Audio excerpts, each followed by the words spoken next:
Bukas si Pangulong Bongbong Marcos na makipag-usap sa China sa issue naman ng joint oil and gas exploration sa West Philippine Sea. Ito sinabi ni Pangulong Bongbong Marcos sa panayam ng American media agency na Bloomberg sa gitna na rin ng krisis sa langis dulot po ng nagpapatuloy na giyera sa gitnang silangan.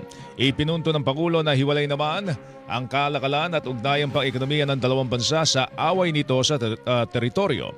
Batay sa datos ng Department of Energy noong 2020, merong undiscovered resources sa West Philippine Sea na aabot po sa mahigit 6 na milyong bariles ng langis at mahigit 7 bilyong cubic feet ng natural gas.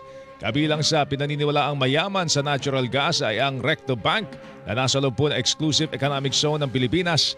Dati nang merong joint marine seismic undertaking ang Pilipinas kasama po ang China at Vietnam para magsaliksik sa posibleng oil deposit sa South China Sea at West Philippine Sea, pero idiniklara itong labag sa konstitusyon ng Korte Suprema noong 2023.